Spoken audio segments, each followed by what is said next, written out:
Hai, masih bersama saya, Mr. Z Bicara.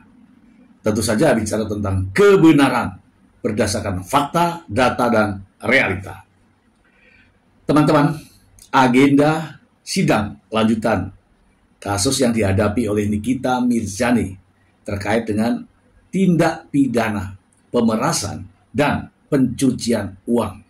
Ingat ya teman-teman ya, ingat ya, ini kasusnya adalah pemerasan dan pencucian uang sesuai dengan dakwaan jaksa penuntut umum.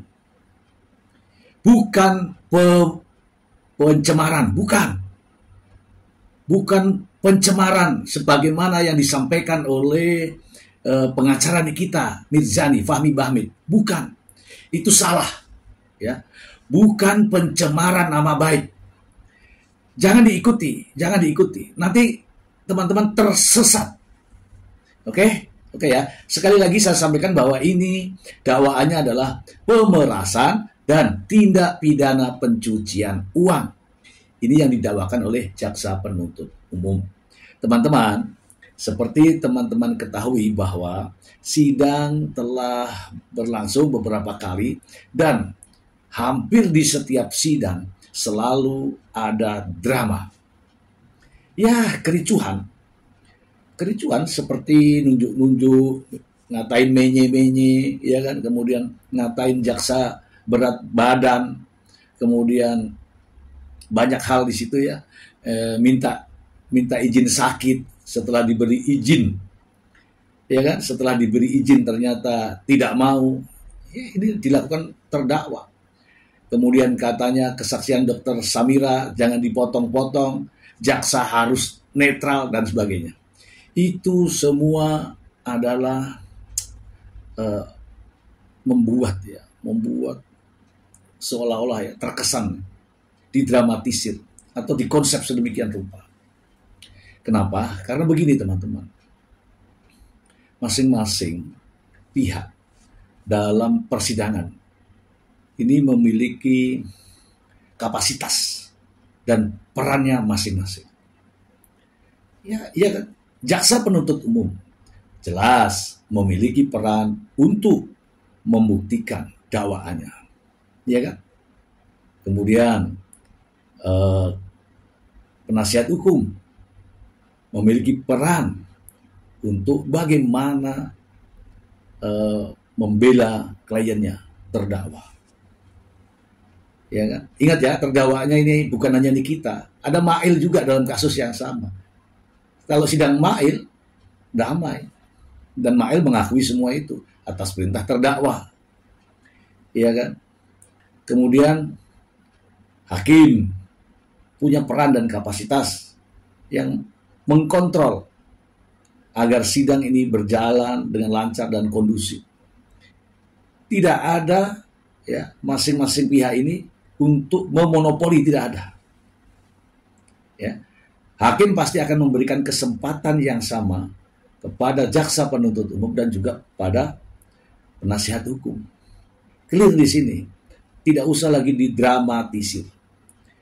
Adapun bumbu-bumbu itu, nunjuk-nunjuk, menye-menye, kemudian jaksa keberatan, kemudian menolak diberikan izin sakit, itu semua adalah bentuk drama yang tentu saja sangat dramatis, kan gitu, ya nggak? Oke teman-teman ya, itu sorotan saya terkait dengan jalannya sidang selama ini. Ada yang normatif, ada yang mungkin tidak menimbulkan kegaduhan, ada. Tetapi ketika berada pada posisi terdakwa, giliran untuk mempertanyakan kepada saksi-saksi, pasti ada sajalah. Apakah nadanya yang tinggi, kemudian menggertak-gertak, kemudian pertanyaannya yang lucu. Itulah yang kita lihat dalam persidangan Nikita Mirzani. Dalam sidang tersebut banyak hal yang tidak lazim, ya, banyak hal yang tidak lazim. Coba bayangin, sidang ini disiarkan live TikTok. Hampir semua pengunjung yang pegang HP, semuanya live TikTok.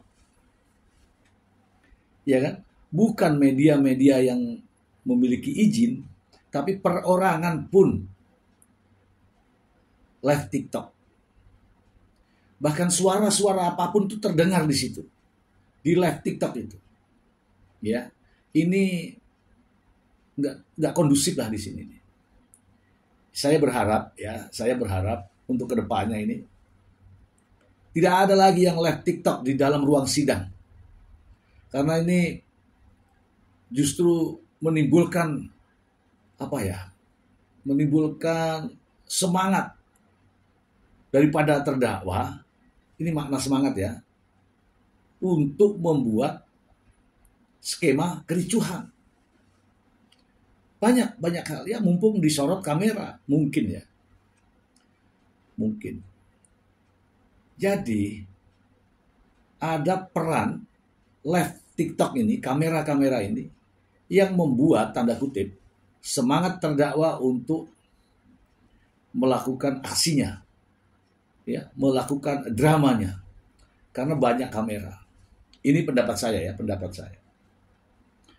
Ya, saya minta kepada hakim juga untuk membatasi ruang sidang. Kapasitasnya sesuai dengan kursinya aja lah. Jangan dipaksakan untuk berjubel masuk ke ruang sidang.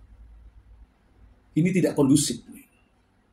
Dan di ruang sidang, para pengunjung tidak diperkenankan untuk live TikTok. Kalau perlu dipasangin alat untuk pemancar sinyal itu, supaya mereka tidak mendapatkan sinyal. Karena ini masalahnya, semua memprovokasi dengan komentar-komentarnya. Kalau perlu, media-media mainstream saja, media-media televisi saja yang memiliki izin untuk menayangkan, kemudian juga ditayangkan di luar ruangan sidang, agar mereka nonton bareng di situ. Tidak usah masuk ke ruang sidang, karena bikin ricuh. Teriakan-teriakan, kalau ada kalimat-kalimat yang keluar dari pertanyaan dari jaksa, kemudian ada teriak, sana juga ada, udah nggak bagus. Ini cerminan ya buat kita semua. Sidang seperti ini cerminan. Kalau live ini di mana-mana, sampai ini di Eropa, sampai di Amerika, sampai. Ini memperlihatkan, bolehlah bebas, kebebasan boleh, tapi ada aturannya. Ya, untuk Pak Hakim atau pihak-pihak yang berwenang, live TikTok di ruang sidang dilarang. Berikan kepada media-media yang telah memiliki izin siar. Kemudian disiarkan langsung melalui televisi, dipasang layar lebar di depan ruang sidang, agar persidangan berjalan aman, lancar, dan kondusif.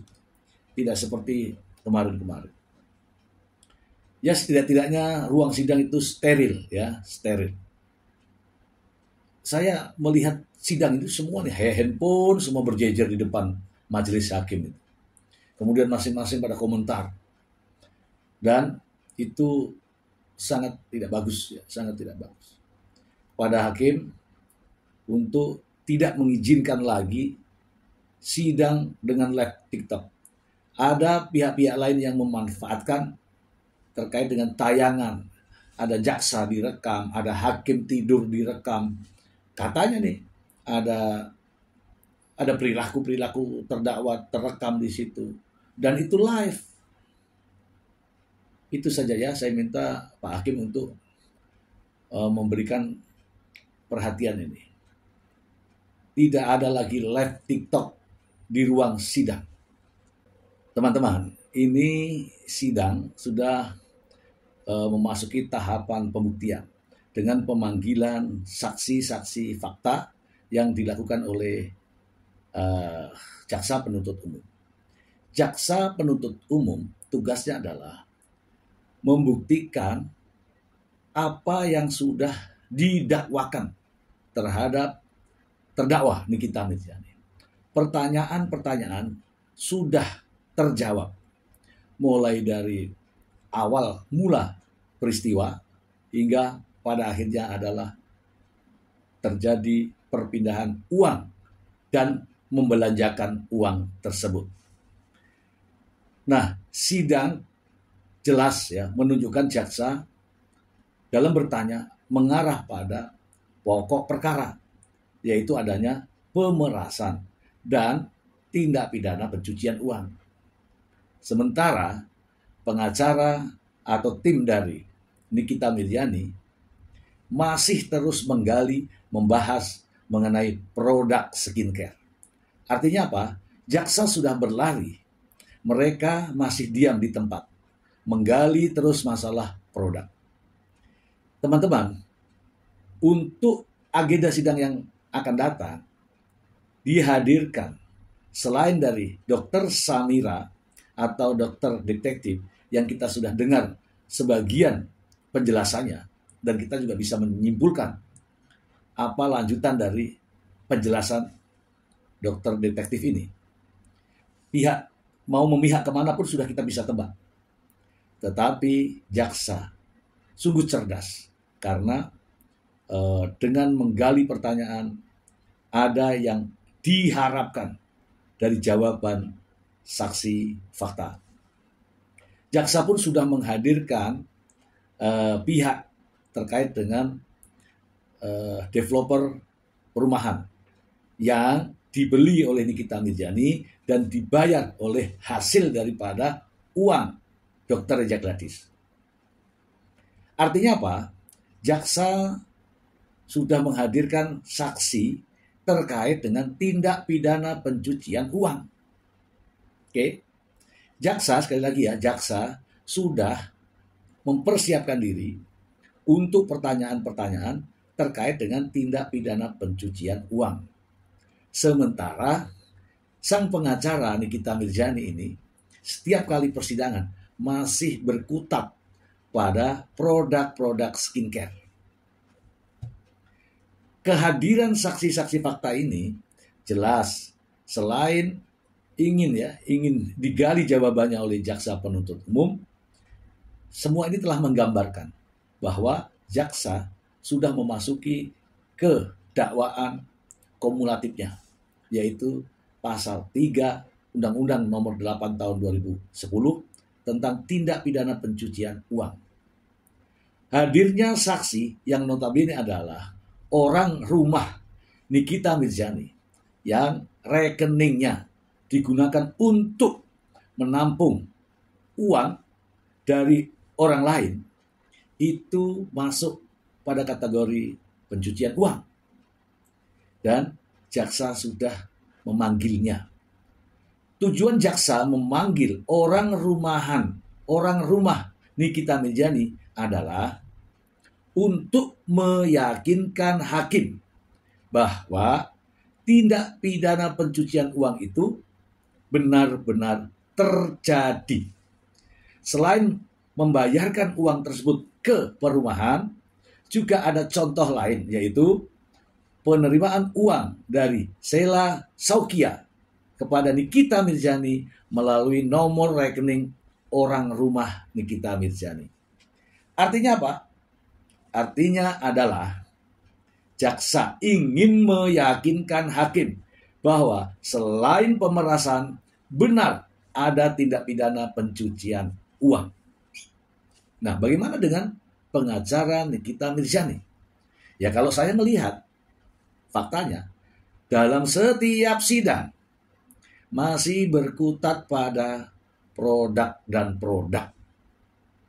Ya, artinya jaksa sudah lari sampai di atas, pengacaranya masih di sini. Jadi nggak akan ketemu nih, nggak akan ketemu.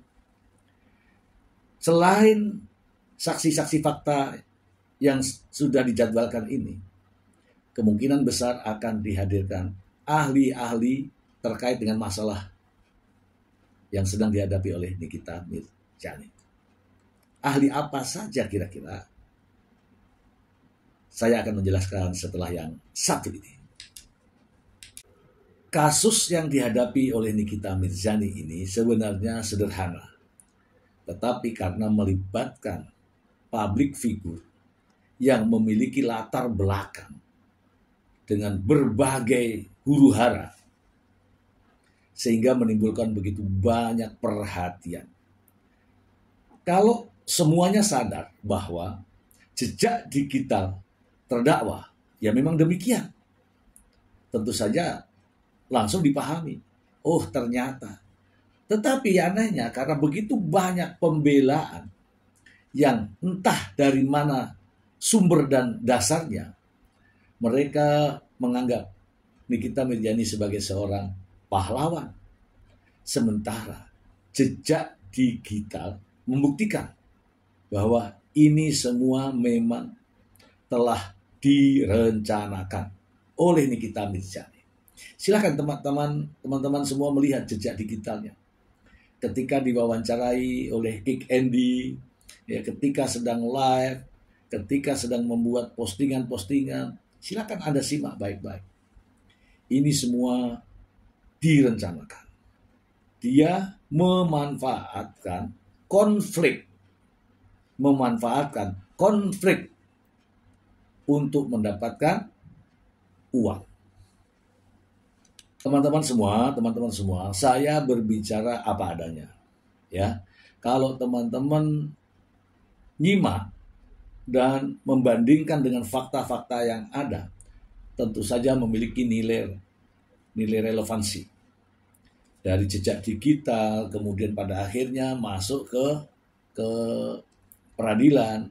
Sekarang ini posisinya terdakwa. Saya kira wajar, karena jejak digitalnya ada. Ya, saya meminta kepada para penggemarnya untuk menggunakan logika. Jangan ngadi-ngadi. Ya kan? Hakim mencatat semua perilaku dan karakter terdakwa saat persidangan di ruang sidang. Dan hal itu jelas tidak dibenarkan. Sekalipun orang tersebut adalah public figure. Dalam persidangan tentunya hakim tidak menilai apakah dia public figure, apakah dia orang kaya, apakah dia janda, apakah dia bersuami, apakah dia duda, apakah dia tukang batu, tukang bangunan. Semua akan diperlakukan sama di depan pengadilan. Nah, teman-teman harus menyadari ini. Mengapa setiap kali sidang selalu ada sesuatu yang baru? Hampir di semua sidang, tahapan sidang ini saja, sudah seringkali kita melihat bagaimana ruang sidang itu menjadi ricuh. Faktornya banyak. Ada dari terdakwa. Namun begitu banyak pendukungnya yang berteriak-teriak. Sehingga menimbulkan rasa semangat yang tinggi untuk bersikap. Jangan sampai sikap-sikap seperti ini, ngadi-ngadi ini, justru akan merugikan diri terdakwa sendiri. Ya, saya bukan penggemar Nikita Mirzani dan saya bukan pembenci Nikita Mirzani. Namun saya berbicara atas nama realita, atas nama kebenaran. Kalau Anda ingin kebenaran terungkap, maka carilah informasi itu tentang kebenaran, bukan pembenaran. Ya, sekali lagi saya sampaikan bahwa dakwaan jaksa terhadap Nikita Mirzani adalah terkait dengan kasus pemerasan dan tindak pidana pencucian uang yang saat ini jaksa penuntut umum sedang berjalan untuk membuktikan. Berbeda dengan sang pengacara. Sampai saat ini masih berputar-putar hanya masalah produk skincare. Itu saja teman-teman, semoga informasi ini bermanfaat untuk Anda, untuk kita semua. Mari kita dukung peradilan ini berjalan dengan baik, aman, nyaman, dan kondusif, tanpa keributan. Semoga bermanfaat. Terima kasih. Bye.